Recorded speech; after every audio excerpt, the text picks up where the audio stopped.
कान्हा रे तूने लाखों रास रचाए, फिर काहे तो से और किसी का प्यार ना देखा जाए। कान्हा रे तूने लाखों रास रचाए, फिर काहे तो से और किसी का प्यार ना देखा जाए। कान्हा रे कान्हा। शास्त्रीय संगीत में रुचि रखने वाले सभी गुणीजनों का हमारे इस कार्यक्रम में बहुत बहुत स्वागत है। दर्शकों, हमारा हमेशा यही प्रयास रहा है कि राग की पहचान, राग का परिचय आपसे हो, और इसी सिलसिले में आज का राग जो हमने चुना है वो है राग मारवा। राग मारवा की जानकारी हम हासिल करेंगे उच्च विद्या विभूषित ख्यातनाम शास्त्रीय संगीत गायक श्रीमान विजय जी कोपरकर जी से। सर, आज हमने जो राग चुना है वो राग मारवा। एक ऐसी आर्त धुन याद आती है राग मारवा का नाम लेते ही।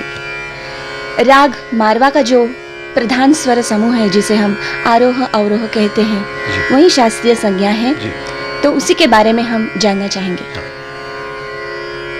मैं दोनों चीजें आपको गा के बता देता हूँ। आरोह अवरोह और राग का जो प्रमुख अंग है उसको हम राग की पकड़ बोलते हैं, वो दोनों आपको मैं गा के दिखाता हूँ। जी बिल्कुल। गरे करे ने धने रे दरे ने धने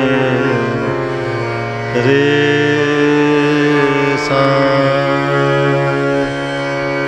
ने रे गा मा दा मा दा मा गा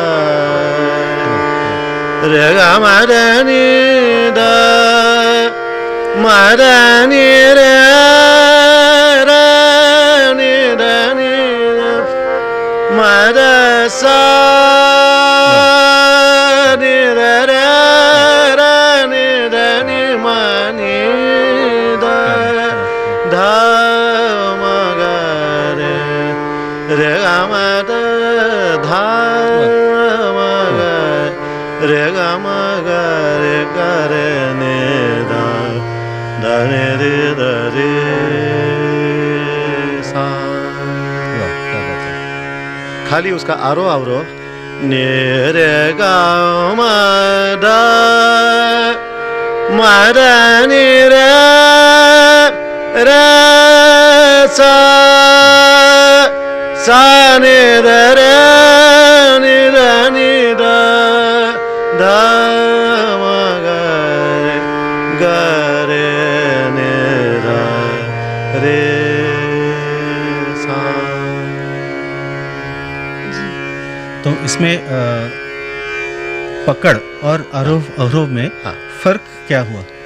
मतलब ये अभी मैंने आरोह अवरोह खाली जो बताते हैं ने रे गा मा दा नि सा रे नि दा मा गा रे सा, लेकिन इसे मारवा का पूर्ण स्वरूप नहीं मालूम होता है, इसलिए मैं दोनों का आरोह में भी थोड़ा उसको जो स्वरूप है मारवा का दैवत का ज्यादा प्रमाण लेते हैं, वो आरोह में ही आरोह अवरोह में ही लेना चाहिए, तो उसे ही पूर्ण ज्ञान हो सकता है कि यही अपना मारवा का आरोह और अवरोह है। इससे और एक बात ध्यान में आती है कि ये आपने दैवत का जिक्र किया, तो इसके वादी संवादी कौन से है? मारवा ऋषभ दैवत है, ऋषभवादी दैवादी संवादी। और इसका भाव या इसकी जो प्रकृति है, इसका हाँ, स्वभाव हाँ। है, क्या कहेंगे? उसमें आप महसूस कर सकते हैं कि अपूर्णता है, हाँ। विरह जैसा, जी कि कोई चीज जी एक अंतिम अनाम तक नहीं जा इंतजार रही है। जी इसका कारण यही है कि इसी राग में पंचम बिल्कुल नहीं है। जो अपना आधार होता है षड्ज पंचम, उसमें पंचम नहीं है, और जो सा है वो बहुत कम लेना, जितना कम ले लेंगे उतना मारवा अपना अधिक अच्छा हो जाएगा। तो इसीलिए ये अपूर्णता जो आती है इसी राग में, उसी उसका जो मूड है वो वही होता है। तो शायद फिर इस हिसाब से देखा जाए तो जो गाना हमने शुरू में यहाँ पेश किया था, हाँ वो तो फिर उसके सुर भले ही मारवा जैसे हों, लेकिन हाँ।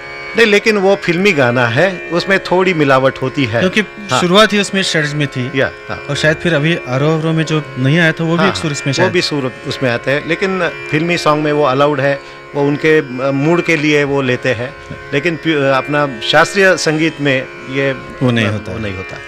अच्छा, इसीलिए शास्त्र शुद्ध होते हैं। हाँ, हाँ, जी, आपने स्वर ज्ञान बता दिया हमें, हाँ, तो हमारी एक आरजू है कि ख्याल गायन जो है, हाँ, हाँ। क्योंकि जी हाँ, ये मैं एक मध्यलय बंदिश, मध्यलय में एक ताल में जो बंदिश है जी। वो मैं अभी पेश करता हूँ। बिल्कुल।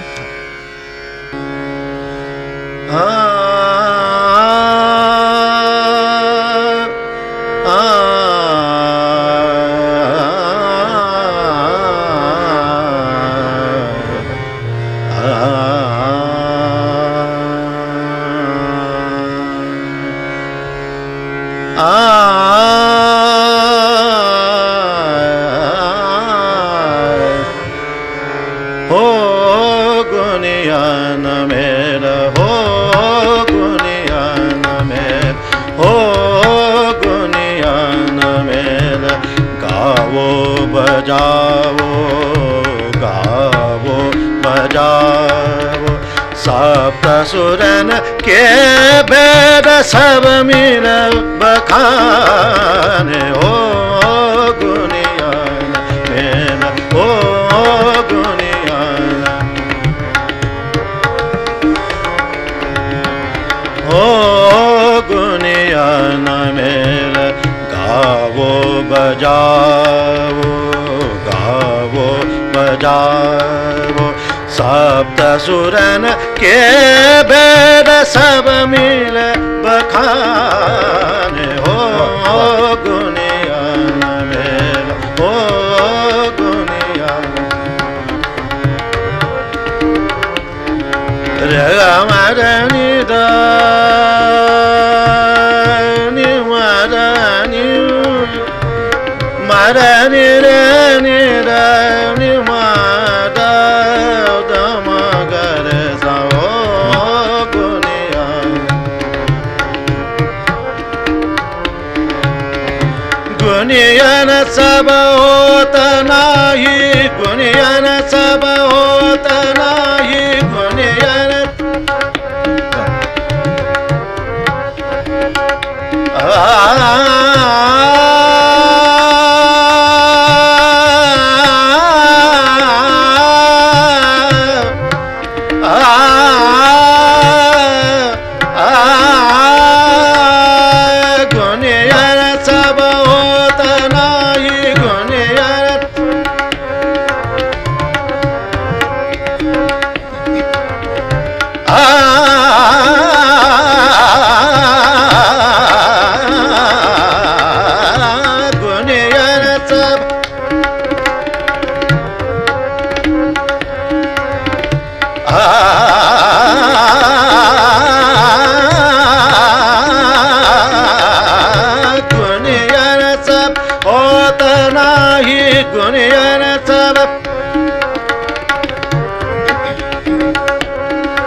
दास साज ओ गुनिया मेरा हो दानी दामर मार हो नि दास नि दानी दानी दानी दानी दानी दानी दानी दामर मार हो गुनिया मेरा हो गुनिया मेरा हो गुनिया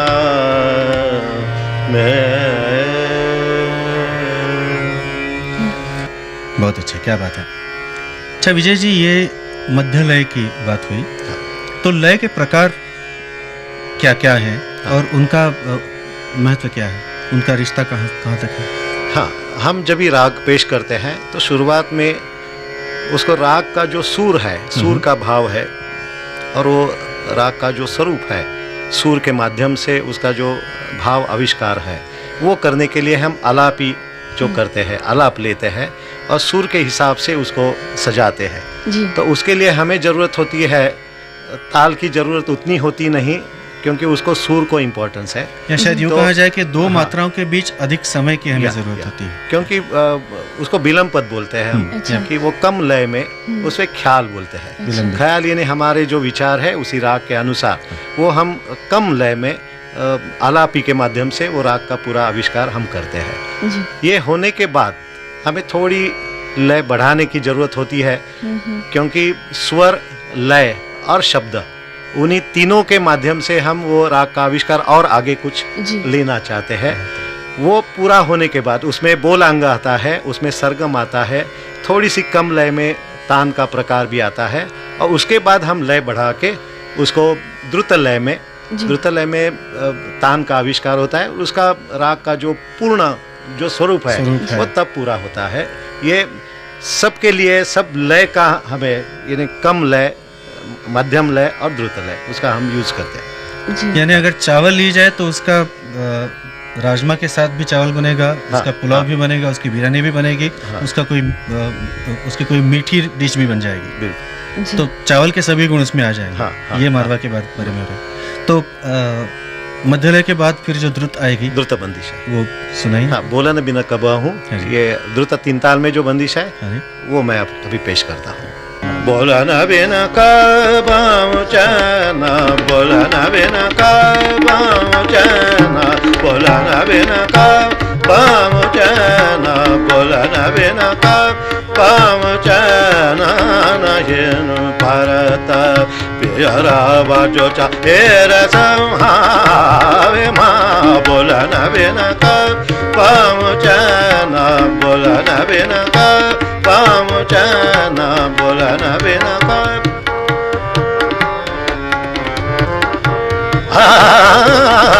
बोला न बिना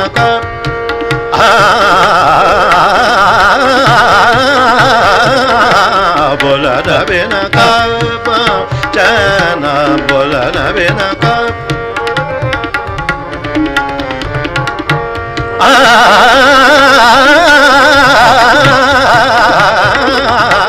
बोला न बिना चना, बोला न बिना चना, नय भारत प्यारा बाजो चा रस आवे माँ, बोला न बिना हरण से तू भलाई पित करो, हरण से तू भलाई पित करो, मन के रंगीले अब बोला न सोना,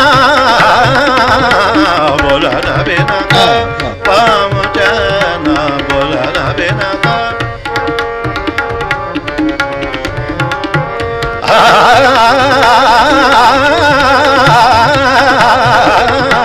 बोला न बिना पाम चना, बोला न बिना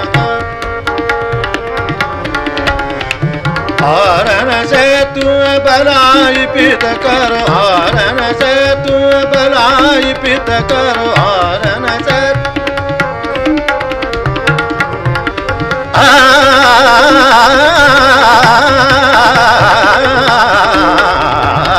हरण से तू भलाई पित करो, हरण से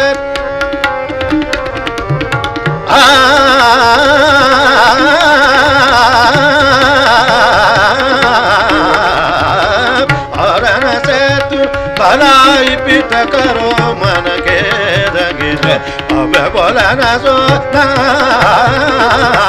बोला ना बिना पाँव जाना बोला ना बिना बोला ना बिना बोला ना बिना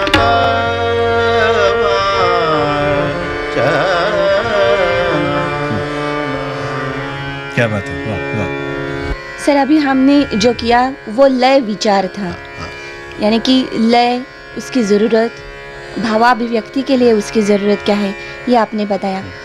मगर ये जो राग है इसका एक विशिष्ट समय निर्वाचित है, तो समय के बारे में हमने बात नहीं की है। ये राग तो शाम को गा सकते हैं हम जी, 6 बजे के बाद जी, और 7 साढ़े 7 बजे तक जी, उसका वो अवसर है कि इन्हें अपना भीमपलास मुल्तानी के आगे जी, और यमन के पहले, जी। यानी पुरिया धनाश्री है, पुरिया है, मारवा है, इसी का एक ही समय है। आपने अभी पुरिया धनाश्री की बात छेड़ी है, हाँ हाँ। तो एक 2-3 राग जो ऐसे हैं जो मारवा से मेल खाते हैं। ऐसा होता है वैसे- कि हम लोग गाने सुनते हैं, जैसे अभी ये शुरू का जो गाना था, हाँ हाँ तो सुन के सुरावट तो उसकी जो है वो कहीं मालूम होती है कि मारवा की तरह है, बराबर। उसकी पहचान थोड़ी सी हाँ हाँ मुखड़ा उसका मिलता है थोड़ा सा, हाँ लेकिन ये बता पाना मुश्किल होता है कि ये मारवा ही है या नहीं है, हाँ क्योंकि जैसे आपने अभी मारवा का जो अंग बताया था, हाँ हाँ उसके मुकाबले ये जो गीत था कान्हा रे कान्हा, ये पूरा षड्ज के आसपास घूम रहा था और आपने मध्य षड्ज के आसपास इसकी बढ़त बताई थी। तो ये क्यों होता है? हाँ हाँ। ये जो अलग अलग तरह का मूड जो हमें लगता है राग में, जी, उसका यही कारण है कि आप कौन से सुर को इम्पोर्टेंस देते हैं। जी, यानी अभी मारवा में ऋषभ धैवत को दिया तो वो मारवा हो गया, गंधार निषाद दिया तो पुरिया हो गया, निषाद ऋषभ कर दिया तो सोनी हो गया। जी, तो मैं आपको गा के दिखाता हूँ क्योंकि ये डिफरेंस तो बहुत है जी, और आम आदमी भी उसको जान सकता है कि ये कितना काफी डिफरेंस है उसमें। रे गा मा दा धा मा गा रे गा मा दा मा गा रे ने धा रे गा रे ने धा रे सा, ये हो गया मारवा। रे गा मा दा गा मा ने मा मा गा रे ने रे सा, ने रे गा मा दा गा मा रे नि मा दा गा मा दा गा मा गा ने मा गा रे, ये पुरिया हो गया। और सोहनी जो है वो उत्तरांग प्रधान है और उसमें काफी षड्ज को ज्यादा प्राधान्य दिया है। मरनी सरे सनी धनी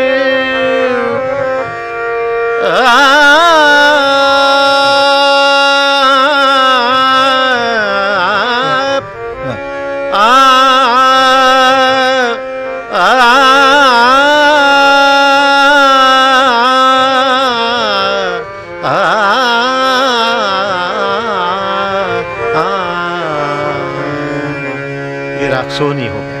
ये उत्तरांग में जैसे कहा। उत्तरांग में जाता है। उत्तरांग का मतलब हम तो समझ पाए, लेकिन श्रोताओं- उत्तरांग प्रधान यानी पंचम के ऊपर जो है, पंचम के ऊपर और षड्ज के ऊपर, आसपास उसको है। उत्तरांग बोलते हैं।